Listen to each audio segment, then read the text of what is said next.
की आर्थिक राजधानी मुंबई से शेयर बाजार की हर खबर लाइव CNBC आवाज न्यूज सेंटर से।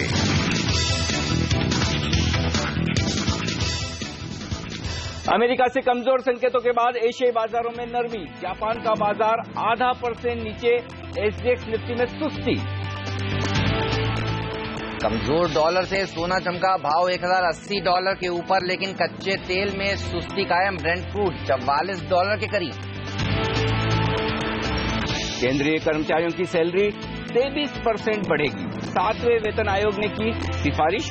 अगले वित्त वर्ष सरकार पर 1 लाख करोड़ रुपए का बोझ। इंफ्रास्ट्रक्चर में PPA मॉडल में बड़े बदलाव की सिफारिश केलकर कमेटी ने सौंपी सरकार को रिपोर्ट। राजस्थान सरकार ने किया उदय प्लान पर करार। ऊर्जा मंत्री को 3 साल में पावर डिस्ट्रीब्यूशन कंपनियों के मुनाफे में आने की उम्मीद। नीतीश कुमार आज लेंगे बिहार के मुख्यमंत्री पद की शपथ। लालू के छोटे बेटे तेजस्वी यादव को उप मुख्यमंत्री का पद मिलने की चर्चा। और दुनिया को मिला दूसरा सबसे बड़ा हीरा। अफ्रीका के बोत्सवाना में 1111 कैरेट के हीरे की खोज।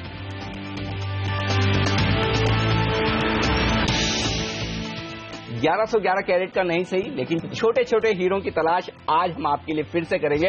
जी हां, दुनिया भर के बाजार में सुस्ती का माहौल है, लेकिन कल की तेजी को बाजार कितना आगे बढ़ा पाएंगे? क्या 7,800 को हम होल्ड करेंगे? और बड़ा जो केंद्रीय कर्मचारियों के लिए वेतन आयोग की सिफारिशें आई है, उसका कितना असर बाजार पर, शेयरों पर, सेक्टर्स पर पड़ेगा?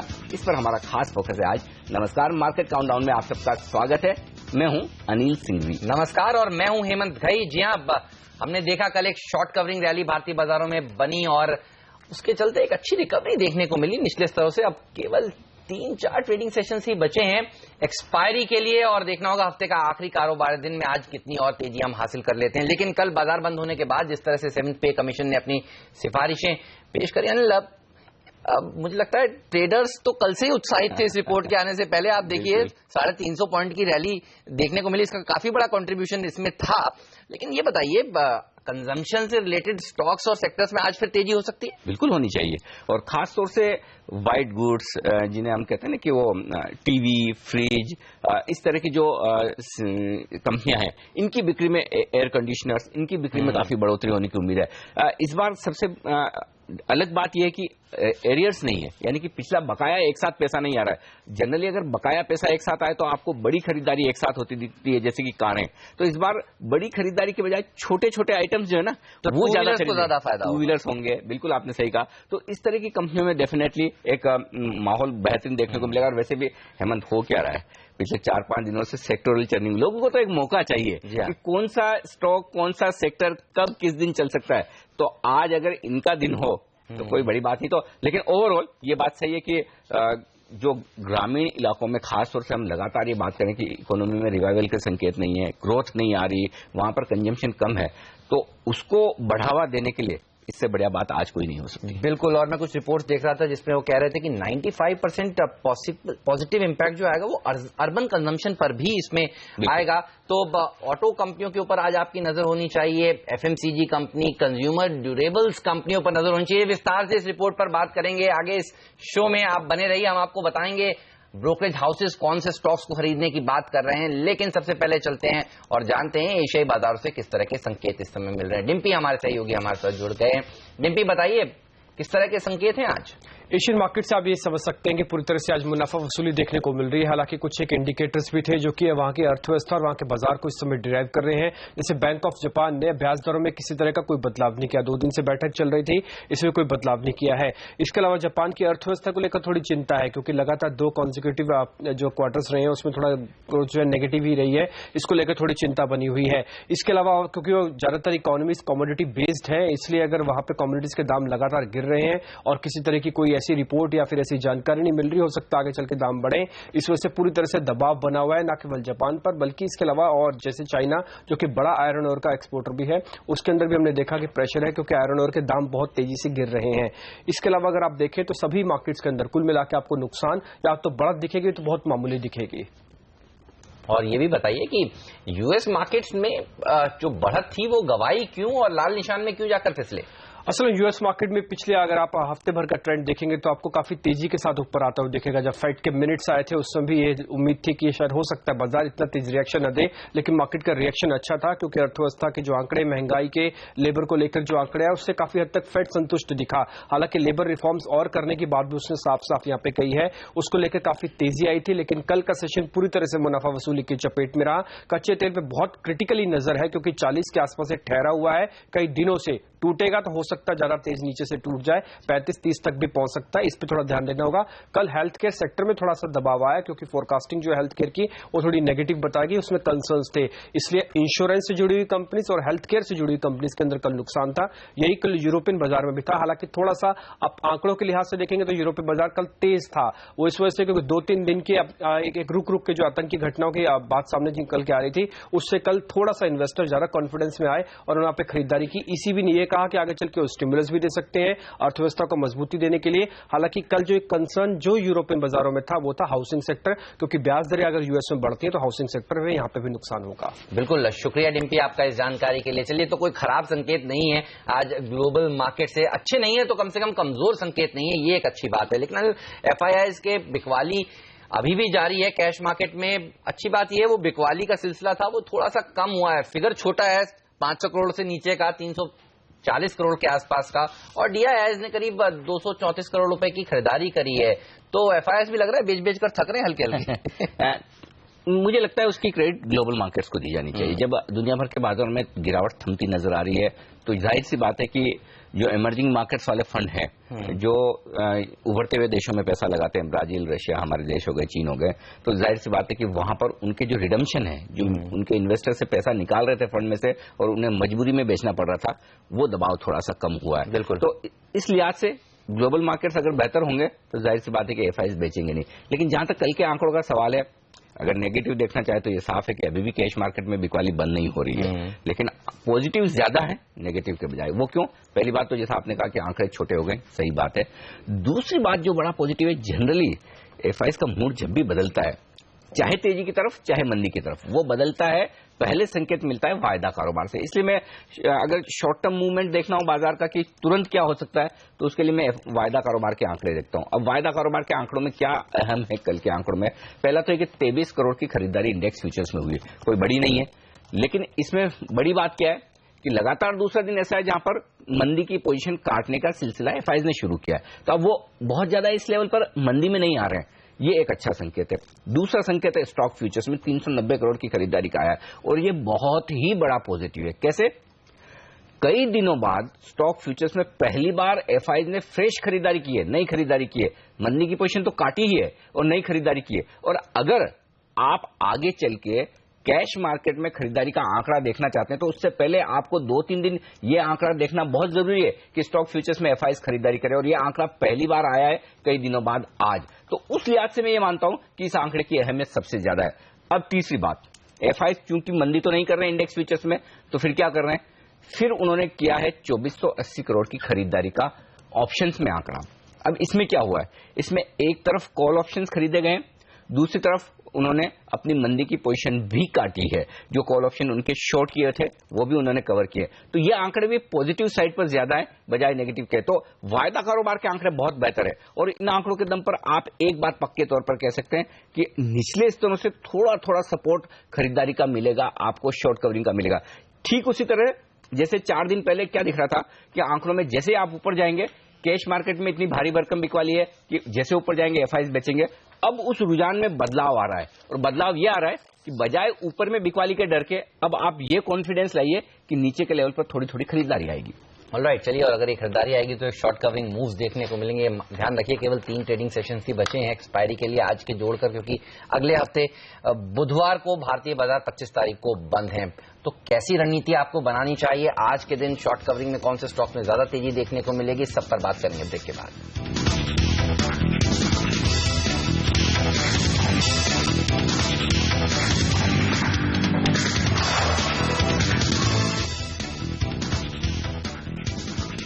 स्वागत है आप सभी का सीएनबीसी आवाज पर। आप देख रहे हैं मार्केट काउंटडाउन। हम चर्चा कर रहे हैं आज बाजार को जहां से संकेत मिल रहे हैं उसके बाद आपको किस तरह से ट्रेड करना चाहिए। एफएनओ में देखिए 3 ट्रेडिंग सेशंस बचे हैं और कल मैं देख रहा था कि एडवांस रिटर्न रेशियो जनरली हम मार्केट का देखते हैं, लेकिन अगर एफएनओ वाले स्टॉक्स का देखिए, 1 गिरने वाले शेयर के सामने 9 बढ़ने वाले शेयर थे कल। तो साफ तौर पर शॉर्ट कवरिंग के लिए तैयार हो जाना चाहिए। बेयर्स को ट्रैप करने की पूरी योजना बुल्स की इस बार लग तो रहा है, क्योंकि जिस तरह से 7,700 को 2 बार हमने होल्ड किया और बाउंस दिया है वो बेहतरीन है। अब हेमंत आज के लिए भी अहम लेवल 7,800 है। 7,800 के ऊपर बाजार जब तक बना हुआ है ना, तब तक कुछ घबराने की जरूरत नहीं। और उसकी वजह मैं बता दूं, पहली वजह तो ये कि कल 7,800 के कॉल्स में 13 लाख शेयर कम हुए हैं। यानी कि कॉल बेचने वाले ट्रेडर वो होते हैं जो मंदी करते हैं, उन्होंने अपनी पोजीशन काट ली। इसका मतलब वो ये मान रहे कि 7,800 के नीचे नहीं जाएगा। उसके सामने 15 लाख शेयर जुड़े हैं पुट में, और जो पुट बेचने वाले ट्रेडर होते हैं वो होते हैं तेजी करने वाले। उन्होंने ये मान लिया कि 7,800 के नीचे नहीं जाएगा। और जब दोनों तरह के ट्रेडर एक ही तरह से सोचे कि इस लेवल की इतनी अहमियत है, तो वो बड़ा लेवल हो जाता है। और उस लिहाज से आज भले आपकी नरम शुरुआत हो जाए, 7,800 के आसपास आता है तो खरीदारी का मौका है, और तब आप 7,750 पर स्टॉप लॉस लगा लें। और अगर उतना नीचे नहीं आए तो 7,800 भी आपका स्टॉप लॉस है। ये वायदा कारोबार का आंकड़ा पहला कह रहा है। दूसरी बात, ऊपर कितना जा सकता है, 7,900 ये लेवल तो पहला दिख ही रहा है जिस तरह से आंकड़े बने। लेकिन एक सबसे अहमियत वाला आंकड़ा ये कि कल कॉल्स में पहली बार काफी लंबे समय बाद जमकर पोजीशन कम हुई है। इसका मतलब है कि इतने दिनों में पहली बार मंदी करने वाले ट्रेडर्स वायदा कारोबार में ये सोचें कि हमें बहुत मंदी में नहीं रहना चाहिए। ये संकेत अब तक नहीं मिले थे, कल पहली बार मिले। 30 लाख शेयर कम हुए 7,800 से लेकर 8,000 की रेंज में, और ये बहुत बड़ी बात है। दूसरी बड़ी बात आप देखिए, बैंक निफ्टी कल 3 लाख शेयर कम हुए और बैंक निफ्टी में 1.5% की उछाल, यानी कि मंदी की पोजीशन काफी कटी है। निफ्टी में देखिए 10 लाख शेयर कम हुए, 1.5% बैंक निफ्टी ऊपर था, वहां मंदी की पोजीशन कम हुई है। तो कल की तेजी में आप ये जरूर कह सकते हैं कि कंट्रीब्यूशन ज्यादा सहारा मंदी काटने वाले लोगों का मिला है, लेकिन हुई तो है ना। ऐसे में एक बात साफ है कि मंदी करने वाले ट्रेडर्स पहली बार बैकफुट पर जा रहे हैं, डर रहे। अब उनको चाहिए क्या, तेजी करने वाले ट्रेडर्स को ये चाहिए कि एक बार 7,900 के पास ले जाए बाजार को, बस। तो फिर जो फ्रेश खरीदारी आएगी वो जबरदस्त होगी। बस एक ही चिंता की बात है वायदा कारोबार के आंकड़ों में जो बताना जरूरी है, जो पिछले 4-5 दिनों से हम लगातार कह रहे हैं, पुट कॉल रेशियो आपने सही पकड़ा है। पुट कॉल रेशियो में क्या हुआ है, कल एक ही दिन में 8-9 बेसिस पॉइंट बढ़ा है, 0.79। ये क्या बता रहा है, ये बता रहा है कि मंदी की पोजीशन काफी कट गई है। तो ऐसे में आपको बहुत ज्यादा शॉर्ट कवरिंग का सहारा नहीं मिलेगा, अब फ्रेश खरीदारी चाहिए। लेकिन ओवरऑल आंकड़े बहुत अच्छे हैं, कोई बुरे नहीं है। और आंकड़ों के दम पर सिर्फ एक चीज जो साफ साफ एकदम दिख रही है, 7,800 तोड़ने के लिए बाजार जल्दबाजी में तैयार नहीं है। बिल्कुल, तो ध्यान तेजी का ही रखें। शॉर्ट कवरिंग रैली देखने को मिलेगी, ये बताइए। फिर आज भी क्या सेक्टर स्पेसिफिक थीम चलेगा या ब्रॉड बेस्ड रैली होगी? देखिए कल तो हमने देखा था एक ब्रॉड बेस्ड रैली बनी थी, चाहे वो शॉर्ट कवरिंग की वजह से ही बनी हो, हर सेक्टर ने अच्छा पार्टिसिपेशन दिखाया था।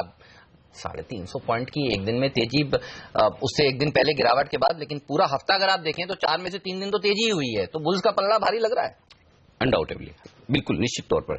और जब आपको सेंसेक्स निफ्टी में अहम लेवल के आसपास की 7,700 नीचे दिख रहा है, 7,850 ऊपर दिख रहा है, उसके पास आप बंद हुए हो और ज्यादा ऊपर नीचे के संकेत नहीं है, तो सेक्टर काफी तेजी से बढ़ेंगे। छोटे छोटे सेक्टर्स जिनमें आज हम बात ही कर रहे थे कि जो एफएमसीजी, कंज्यूमर गुड्स वाली, ये 2 व्हीलर वाली कंपनियां ये होंगी। हो सकता है कल के टेक्सटाइल शेयर आज फिर से भागे, रेलवे स्टॉक्स में तेजी बनी रहेगी, ये तो चलेंगे। लेकिन एक इंटरेस्टिंग बात हेमंत जो बाजार दिखा रहा है, देखो बिहार के इलेक्शन का रिजल्ट फेवरेबल नहीं आया। फेड ने कहा कि हम दिसंबर में ब्याज दरें बढ़ाएंगे, एफआईज ने इतनी बिकवाली की है, पेरिस में टेररिस्ट अटैक हुए, उसके बावजूद भी 7,700 नहीं टूटा नहीं, बिल्कुल 2 बार होल्ड किया। 4 बुरी खबरों को बाजार आसानी से पचा गया। तो ये बाजार के अंदर की स्ट्रेंथ दिखा रहा है। अब आपको थोड़ा सा पॉजिटिव ट्रिगर और थोड़े से ये आंकड़े जो बेहतर हो रहे हैं ना एफआईज के, ये अगर थोड़े खरीदारी में बदल जाए ना, तो बाजार 8,000 और उसके पार जाने के लिए तैयार होता हुआ दिख रहा है। ये होना जरूरी है। तो ओवरऑल बाजार में अब जो माहौल बदला है वो ये, पहले हम लगातार ये देख रहे थे कि उछाल में बिकवाली करके पैसा बन रहा है, अब शायद वो मूड एक आध दिन में बदलता हुआ दिखे कि गिरावट में खरीदारी करके ट्रेड करें। और जैसा कि आप कह रहे हैं बिल्कुल सही है, अगर आपको सेंसेक्स और निफ्टी ट्रेड करने में मुश्किल आ रही है, सेक्टर्स पर फोकस कीजिए। और अगर ऐसा बाजार भी रहेगा ना, तो जो सेक्टर रोटेशन होगा, नए नए सेक्टर्स रोज पैसा बना के देंगे। को लेकर होप्स वापस जगी हैं, आप देखिए ना। और इसी सीरीज में सोमवार को 23 तारीख को सीए पैनल अपनी जीएसटी के ऊपर सिफारिशें भी सौंपने वाला है।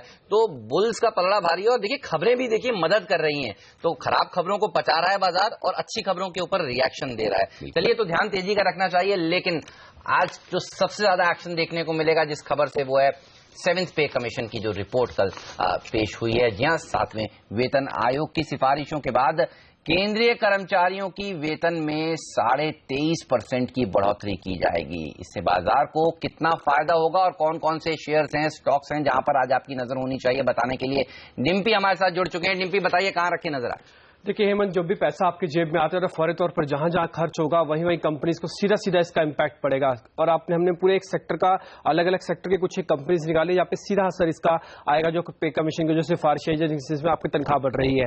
पहला सबसे ज्यादा फर्क जो पड़ेगा व्हाइट गुड यानी कि इलेक्ट्रॉनिक से जुड़ी हुई जो सामान है उन कंपनीज को, वीडियोकॉन इंडस्ट्रीज उसमें है, टीटी के प्रेस्टीज है, blue star, Voltas, future retail जैसी कंपनीज पे सीधा सीधा इसका असर आएगा। दूसरे सेगमेंट में आप देखेंगे तो आप टू व्हीलर जो कंपनीज हैं उन पे भी असर आएगा, फोर व्हीलर्स पे भी असर आएगा। टू व्हीलर में हीरो मोटरकॉर्प को अच्छा फायदा मिल सकता है, रूरल पेनिट्रेशन अच्छा है, टीवीएस है, बजाज ऑटो है, इसको फायदा मिलने की उम्मीद है। फोर व्हीलर के अंदर आप देखेंगे मारुति को, टाटा मोटर्स को, महिंद्रा एंड महिंद्रा की ग्रामीण इलाकों में काफी जीप और गाड़ियां मशहूर हैं, तो इसको फायदा यहां पे मिल सकता है। इसके अलावा आप जब पैसा खर्च करेंगे तो आप कपड़े पे भी बहुत पैसा खर्च करते हैं, तो कपड़े से जुड़ी खासकर फैशनेबल ट्रेंडी कपड़े से बनाने वाली जो जुड़ी हुई कंपनीज है उन पे आपको असर दिखेगा। इसमें ज़ोडिएक है, प्रोवो है, पेंटालून है, आदित्य बिरला नोवो है और इस आदित्य बिरला रिटेल जैसी कंपनीज को भी सीधा सीधा आपका फायदा आपको मिलेगा। इसके अलावा आप खर्च करेंगे हो सकता है जूते पर भी, तो जूते से बनाने वाली जो कंपनीज हैं उनको भी सीधा फायदा मिलेगा। इसमें बाटा, लिबर्टी, मिर्जा इंटरनेशनल थोड़ा स्पेसिफिक ब्रांड बनाती है और रिलैक्सो जैसी कंपनीज को फायदा मिलेगा। इसके अलावा पैसा खर्च होता है खान पान पर भी और सिनेमा पर भी, और इससे सीधा सीधा फायदा जुबिलेंट फूड को मिलेगा, स्पेशलिटी रेस्टोरेंट को मिल सकता है, पीवीआर को, इरोज इंटरनेशनल को यहां पे मिलेगा और वेस्टलाइट डेवलपमेंट जैसी कंपनीज को फायदा मिलेगा। एफएमसीजी कंपनीज भी शायद इसका पूरा फायदा उठाएंगी और इसमें फायदा मिल सकता है डाबर को, काफी प्रोडक्ट हैं इसके ग्रामीण इलाकों में, मैरिको, गोदरेज कंज्यूमर और एचयूएल और आईटीसी को फायदा मिलेगा। इसके अलावा एविएशन कंपनीज को भी फायदा मिलने की पूरी उम्मीद है, स्पाइस जेट और इंडिगो जैसी कंपनीज को। चलिए, तो पूरे बाजार को इससे फायदा होने वाला है साफ तौर पर। काफी सेक्टर्स ऐसे जो आज एक्शन में रह सकते हैं, कंपनियों को फायदा होगा, कौन कितना फायदा उठा सकता है ये देखने की बात होगी और इसी पर बातचीत करेंगे कि वाकई में कंपनियों के लिए एक बड़ा मौका है कस्टमर पकड़ने का, सेल्स बढ़ाने का। इस पर बात करेंगे देश के 2 दिग्गज कॉर्पोरेट से। हमारे साथ जुड़ेंगे सबसे बड़ी ऑटो कंपनी मारुति के चेयरमैन आरसी भार्गव साहब और सबसे बड़ी कंज्यूमर ड्यूरेबल कंपनी वीडियोकॉन के सीएमडी वेणुगोपाल धूत साहब। एक छोटे से ब्रेक के बाद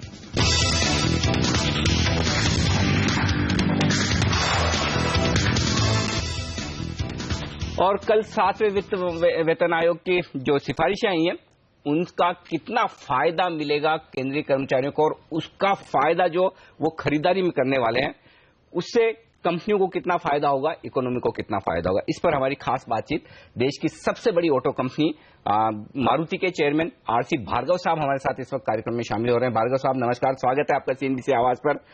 जो बड़ी सिफारिश आई है और 1 लाख करोड़ रुपया सरकार एक्स्ट्रा कर्मचारियों को देगी इस सिफारिश को चलते, क्या उम्मीद की जाए कि मांग में बढ़ोतरी होगी? देखिए, ये पे कमीशन की जो रिपोर्ट है ये 1 जनवरी 2016 से तो इम्प्लीमेंट होगी जी। तो इस फाइनेंशियल ईयर में तो इसका 3 महीने का असर होगा। इस अबकी से जो पे कमीशन की रिपोर्ट है ये रिट्रोस्पेक्टिव नहीं है, प्रोस्पेक्टिव है। तो सरकारी कर्मचारियों को कोई पिछले महीनों का एरियर्स वगैरह कुछ नहीं मिलेगा।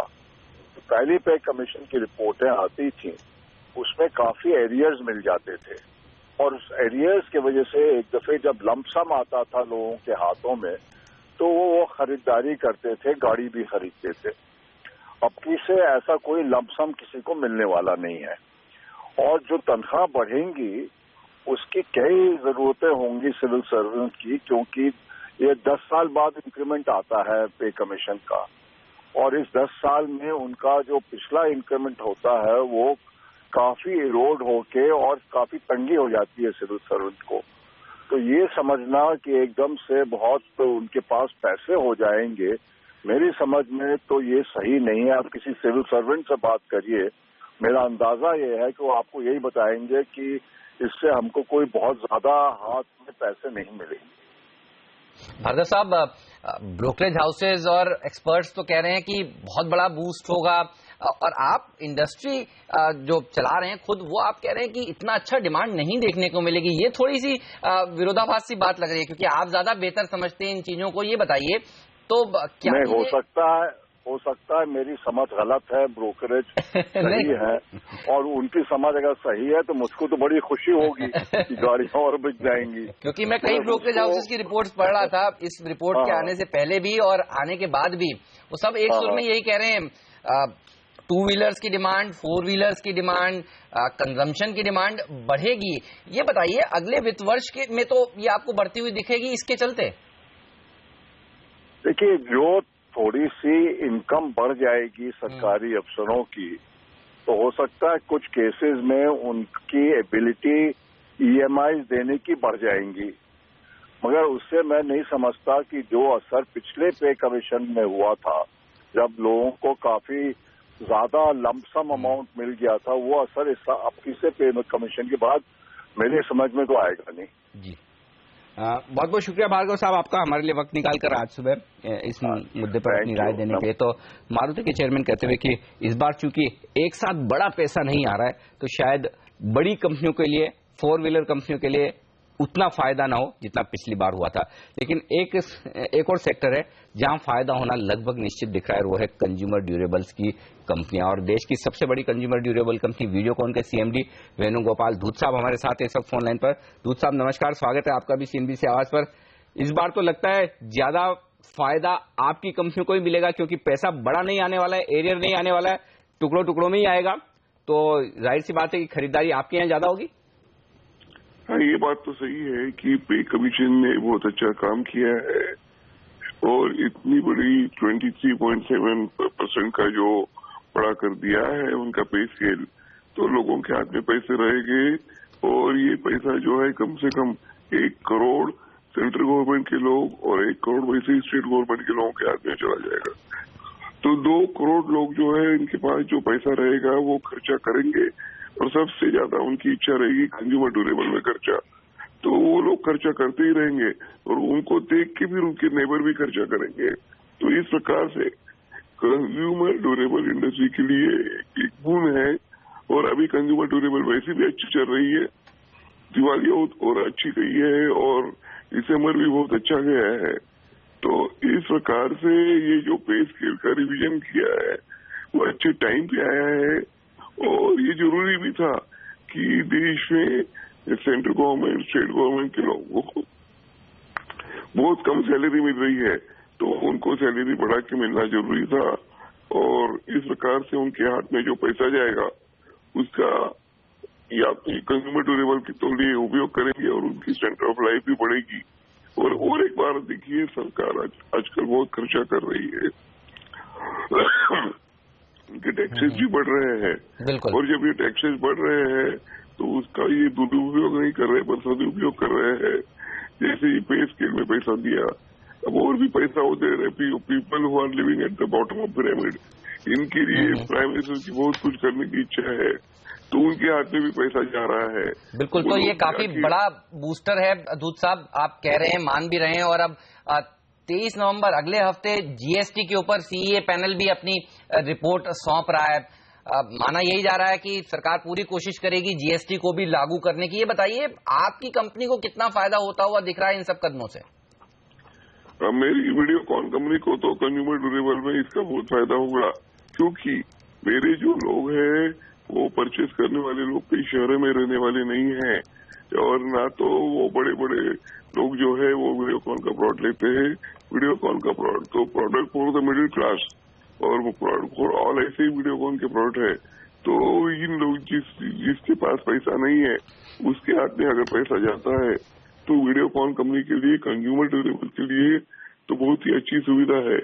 और जिसके हाथ में पैसा बहुत कम जाता है वो उनकी रोज का घर चलाने में ही पैसा खत्म हो जाता है। तो इस प्रकार से थोड़ा एक्स्ट्रा पैसा मिलने के बाद लोग खर्चा करते हैं, बैंकों से भी थोड़ा लोन लेते हैं, क्योंकि फ्यूचर बहुत अच्छा दिखता है।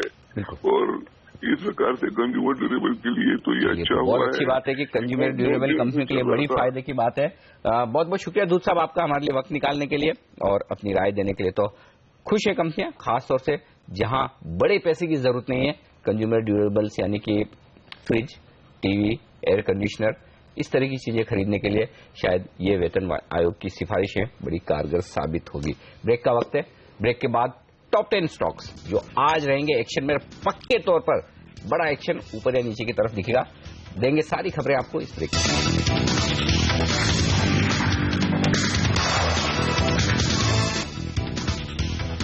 मार्केट काउंटडाउन में आप सबका एक बार फिर से स्वागत है। वक्त हो गया ये जानने का कौन से स्टॉक्स हैं जिस पर आज आपकी नजर होनी चाहिए, और बताने के लिए जुड़ चुके हैं सीएनबीसी आवाज की टीम। सोनम, पूजा हमारे साथ जुड़ चुकी हैं। बताइए कहां रखे नजर आज? जी, शुरुआत तमाम प्राइवेट बैंक के काउंटर के साथ करेंगे। आरबीआई के नए नियम के मुताबिक अब प्राइवेट बैंकों में शेयर या बॉन्ड के जरिए 5% से ज्यादा हिस्सा एक्वायर करने के लिए पहले रिजर्व बैंक ऑफ इंडिया की मंजूरी लेनी होगी।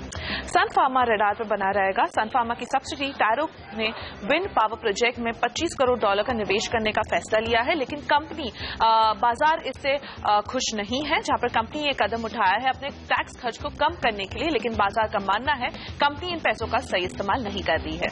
और इसके अलावा तमाम सीमेंट और स्टील कंपनीज भी आज आपके रडार पर होनी चाहिए।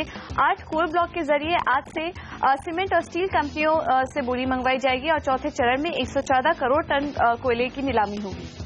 मॉरिशस के 2 बड़े बैंक्स और African development bank care ratings की नए मॉरिशन सब्सिडी में 20 से 22% की हिस्सेदारी खरीद सकते हैं, जिसके कारण केयर रेटिंग का शेयर आज रडार पर बना रहेगा। डॉक्टर रेड्डीज कंपनी ने एस्ट्राजेनेका के खिलाफ अमेरिकी कोर्ट में काउंटर अपील की और सेटलमेंट एग्रीमेंट तोड़ने का आरोप लगाया। हम आपको बता दें कि नेक्सियन जेनरिक, जो कि एसिडिटी और पेट दर्द की दवा है, उसके रंग और पेटेंट के एग्रीमेंट को लेकर दोनों ही कंपनियों में विवाद चल रहा है। 2 फार्मा कंपनीज फाइजर, एलेग्रिन का विलय हो सकता है। बातचीत आखिरी दौर में है, माना जा रहा है डील सोमवार को अनाउंस हो सकती है। जुबिलेंट फूडवर्क्स कंपनी की FY16 में 5000 कर्मचारियों की भर्ती करेगी और इसके अलावा 200 करोड़ रुपए निवेश करने की योजना है। बॉश के शेयर पर खास नजर रखेगा, जहां पर माना जा रहा है यूएस अथॉरिटीज अब बॉश कंपनी की जांच कर रहे हैं कि क्या फॉक्सवैगन धोखाधड़ी मामले में बॉश का कोई हाथ है, बल्कि डीजल एमिशन टेस्ट में बॉश के शामिल होने का आरोप लगाया गया है, लेकिन अब तक कोई भी ऐसे बॉश के खिलाफ सबूत नहीं मिले हैं। और आखिर में बात करते हैं फंड एक्शन की। मैकनेली भारत में एडलवाइज म्यूचुअल फंड की तरफ से खरीदारी हुई है। म्यूचुअल फंड ने कंपनी करीब 95 के भाव पर 5.5 लाख शेयर खरीदे। वहीं सुंदरम बीएनपी म्यूचुअल फंड ने कंपनी करीब 10 लाख शेयर 95 के भाव पर बेचे। ये सारे स्टॉक्स आज रहेंगे एक्शन में, इन पर तैयार करेंगे रणनीति हमारे एक्सपर्ट्स हमारे साथ जुड़ चुके हैं। आरके ग्लोबल के राकेश बंसल, एंजल ब्रोकिंग के मयूरेश जोशी और मोतीलाल ओसवाल के भाविन देसाई। आप सबका स्वागत है सीएनबीसी आवाज पर। शुरुआत राकेश आपके साथ की जाए। चार्ट्स मजबूत हो गए हैं क्या? और मैं तो देखना चाहता हूं कि अगर हफ्ते के आखिरी दिन 7900 के ऊपर क्लोजिंग मिल जाए तो क्या कहने, क्या लग रहा है ऐसा कुछ हो सकता है? गुड मॉर्निंग अनिल जी। अनिल जी, डेफिनेटली हो सकता है। नीचे से मार्केट ने कल के सत्र में एक अच्छा रिवर्सल दिखाया था, जैसे अभी आप भी मेंशन कर रहे थे, पुट कॉल रेशो बढ़ा है, काफी शॉर्ट पोजीशंस कटी हैं, मार्केट के अंदर एक रिवर्सल देखने को मिला है। मेरा ऐसा मानना है अनिल जी, लेवल्स पे नजर रखनी चाहिए। Nifty spot 7861, Nifty future 7881, bank Nifty future 17,300। अगर इसके ऊपर ये इंडेक्सेस निकलते हैं तो काफी बड़ा ब्रेकआउट होगा। और अनिल जी, तब जो लेवल्स आप बात कर रहे हैं उसके भी काफी ऊपर मार्केट जाने का पोटेंशियल रखता है। और अगर निफ्टी 7861 के ऊपर आज के सत्र में निकलता है तो डेफिनेटली 7900 के लेवल्स देखने को मिल सकते हैं। अनिल जी, अगर ये लेवल्स एक्सपायरी से पहले देखने को मिलते हैं तो अगले सप्ताह आप सोचिए कि कितनी बड़ी रैली शायद मार्केट में देखने को मिले। शॉर्ट सेलिंग्स को अवॉइड करना चाहिए। मार्केट में एज ऑफ नो एक्सपायरी का व्यू बना के बाय ऑन डिक्लाइन की रणनीति ही अपनानी चाहिए। चलिए, तो बाय ऑन डिप्स की रणनीति रखिए और नजर रखिए 7861 के। इसके ऊपर निकलता है तो 7900 तक आराम से जा सकता है निफ्टी। लेंगे ब्रेक के बाद दूसरे एक्सपर्ट से भी जानेंगे वो कैसे देख रहे हैं भारतीय बाजारों को आज।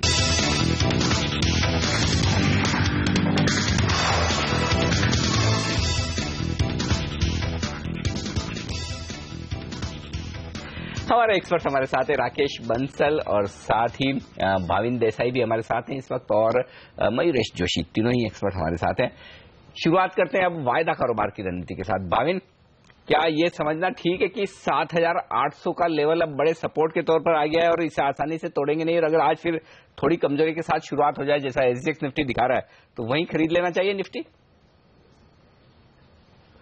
एक अटेम्प्ट जरूर करनी चाहिए, क्योंकि 7,800 की पुट्स काफी राइट हुई हैं कल, तो इस चीज को नकारना मतलब कोई ज्यादा समझदारी वाली बात नहीं होगी कि 7,800 का लेवल इंपॉर्टेंट नहीं रहा है। ऑफ कोर्स एपिसेंटर है, नीचे में 7,700 की राइटिंग हो रही है, ऊपर में 8,000 का काफी दूर है 7,700 के कंपैरिजन में।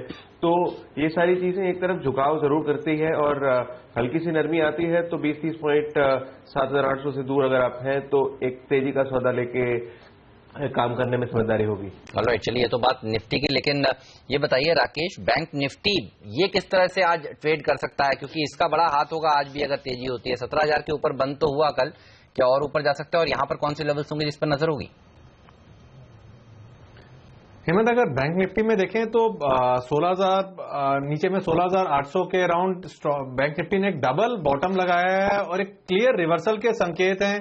और एक बार बैंक निफ्टी 17,300 के ऊपर निकलता है तो क्लियर कट बड़े चार्ट्स पर एक बड़ा ब्रेकआउट होगा, तब एक अच्छी रैली की संभावना बन सकती है। और किसी का अगर इंट्राडे का नजरिया है तो नीचे में 16,975 के लेवल पर नजर रखनी चाहिए, ये एक इमीडिएट सपोर्ट है।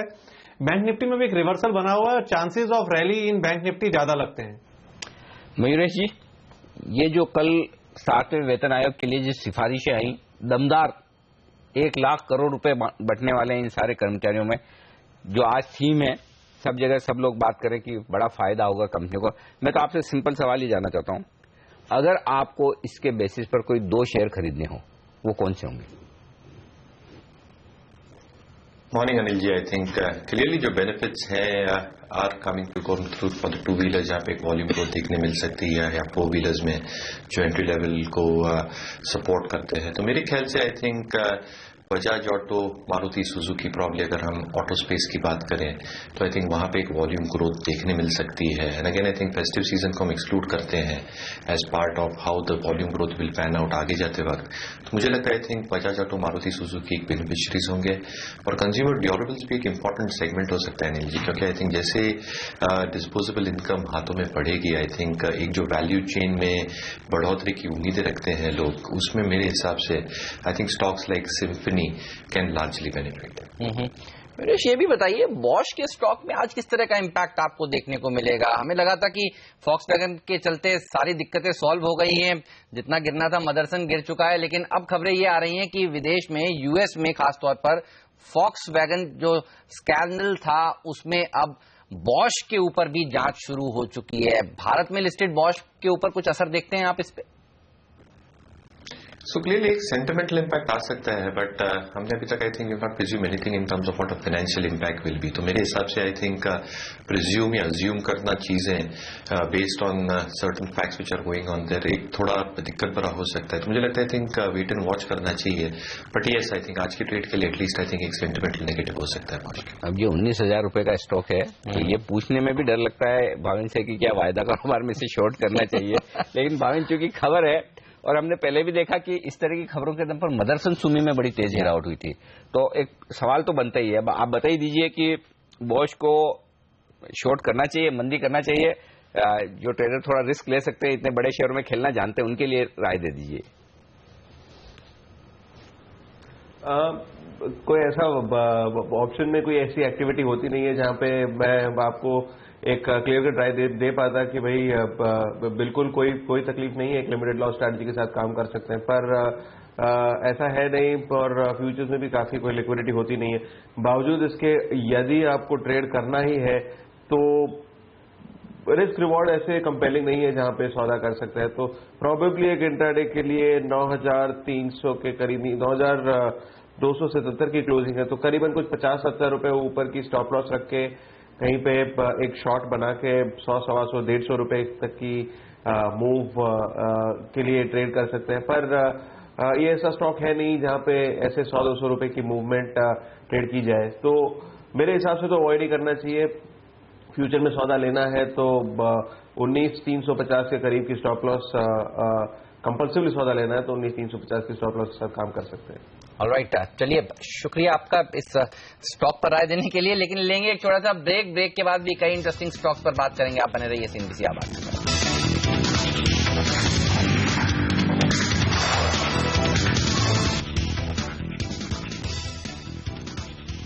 स्वागत है आप सभी का सीएनबीसी आवाज पर। हम चर्चा कर रहे हैं राकेश, मयूरेश और भाविन से। और राकेश, आपसे एक सवाल है, टू व्हीलर कंपनियों में ये बताइए कौन सा ऐसी कंपनी है जो चार्ट्स पर आपको सबसे ज्यादा अच्छी लग रही है, जहां आज एक तेजी देखने को मिल सकती है 7th पे कमीशन की रिपोर्ट के चलते? देखिए हेमंत जी, अगर सबसे अच्छी कंपनी की बात करें तो मारुति का टेक्निकल स्ट्रक्चर काफी अच्छा लगता है। परसों के सत्र में मारुति में भी शॉर्ट्स बने थे और कल के सत्र में एक क्लियर रिवर्सल देखने को मिला है मारुति के अंदर। मारुति में निचले स्तरों पर 45-70 के अराउंड एक सपोर्ट है और माइट भी मारुति पहला ऑटो काउंटर बने जो कि एक नया लाइफ टाइम हाई लगा है। दूसरा, अशोक लीलैंड का भी टेक्निकल स्ट्रक्चर काफी अच्छा है। स्टॉक एक आप देखें तो पिछले 3-4 दिनों से एक नैरो रेंज में मूव कर रहा है और नैरो रेंज में जब भी कोई स्टॉक मूव करता है 3-4 दिन तो एक बड़ा मूव देखने को मिलता है किसी भी डायरेक्शन में। और आप देखें मार्केट की गिरावट में स्टॉक पार्टिसिपेट नहीं कर रहा है, तो इसलिए मैं एज्यूम कर रहा हूं कि शायद वो बड़ा मूव ऊपर की तरफ आया। तो ऑटो में मारुति और अशोक लीलैंड पे नजर रखनी चाहिए। ये तो बात हुई 4 व्हीलर कंपनियों की, लेकिन राकेश, 2 व्हीलर्स में कौन सी कंपनी अच्छी लगती है? देखिए, 2 व्हीलर के अंदर टीवीएस मोटर का टेक्निकल स्ट्रक्चर भी काफी अच्छा है। स्टॉक ने एक अच्छी आउट परफॉर्मेंस दिखाई थी और टीवीएस मोटर में नीचे की तरफ देखें तो 285 नीचे में एक अच्छा सपोर्ट बना हुआ है। और स्टॉक का जिस तरीके से टेक्निकल स्ट्रक्चर है 310, 315 के लेवल्स इसके अंदर देखने को मिल सकते हैं। और 2 व्हीलर के अंदर हीरो मोटरकॉर्प का भी टेक्निकल स्ट्रक्चर अच्छा है। स्टॉक नीचे से एक अच्छी एक्यूमुलेशन दिखा रहा है, निचले स्तरों पर 25-50 के अराउंड स्टॉक ने एक अच्छा सपोर्ट बनाया है। हालांकि कल भी स्टॉक ने एक रैली दिखाई थी, बट ऊपर में 2685, 2686 जो एक इमीडिएट रेजिस्टेंस है वहां पे स्टॉक में एक सप्लाई देखने को मिली थी। अगर 2685, 2686 के लेवल्स टूटते हैं तो हीरो मोटरकॉर्प में भी एक अच्छी रैली देखने को मिल सकती है। यहाँ पर रैली हो सकती है, लेकिन मैं कुछ मजबूत बाजार में भी थोड़े थोड़े मंदी के मौके ढूंढ रहा हूँ। और वो इसलिए ढूंढ रहा हूँ कि जहाँ खबरें हैं वहां पर एक्शन काफी हो रहा है। और खासतौर से फार्मा शेयर ऐसे ना जहां पे कमजोरी दिख ही रही है, कभी न कभी कोई न कोई खबर से मार भी तेज पड़ती। कल आपने डॉक्टर रेड्डीज का हाल देखा, भले वो बाद में रिकवर करके अच्छी बात है। सन फार्मा, भाविन, अब यहाँ पे बड़ी इंटरेस्टिंग खबर है। इनकी जो सब्सिडी कंपनी है विदेश में टैरो, वो विंड पावर में उतरना चाहती है। अब जाहिर सी बात है कि फंड मैनेजर तो सवाल उठाएंगे कि भाई आप फार्मा कंपनी हो तो आपको विंड पावर में जाने की क्या जरूरत है। अब वो अलग बात है कि सन फार्मा के प्रोमोटर ने सुजलॉन में भी हिस्सेदारी ली, वो एक अलग कारोबार है, लेकिन सन फार्मा में आपको विंड पावर कारोबार क्यों करना है, इसको लेकर सवाल है। लगता है कि शेयर पिटेगा, और यदि हाँ तो फिर क्या शॉर्ट करें? काफी कंसोलिडेट हो रहा है और पिछली जो गिरावट थी वो एक डाइजेशन मोड पे चल रही थी। तो हो सकता है कि ये पर्टिकुलर जो न्यूज आइटम है वो एक ट्रिगर बन जाए। 740 के नीचे अगर खुलता है और सस्टेन करता है तो एक शॉर्ट सौदा बन सकता है। करीबन 8 से 10 रुपए के स्टॉप से टारगेट रखें 725 से 720 तक का, और स्टॉप लॉस 750-51 की बनके एक शॉर्ट सौदा जरूर कर सकते हैं। पर ये कंसोलिडेशन रेंज में से निकलना जरूरी है। तो क्या ये न्यूज आइटम इतनी जोरदार है जो 740 के नीचे फेंक के कंसोलिडेट सस्टेन कर पाए स्टॉक को, ये देखना जरूरी होगा शुरुआती ट्रेड में। बिल्कुल। चलिए, कल भी हमने देखा था डॉक्टर रेड्डी सन फार्मा ज्यादा पिटे थे, आज देखना होगा किस तरह का एक्शन स्टॉक में देखने को मिलता है। लेकिन लेंगे इस नोट पर ब्रेक के बाद प्री ओपनिंग सेशन हाजिर करेंगे, दिखाएंगे आपको प्री ओपनिंग ट्रेड्स किस तरह से पड़ रहे हैं शुरुआत में, और रुपए की ओपनिंग भी लेकर आएंगे, हाजिर करेंगे पहला सौदा ब्रेक के बाद।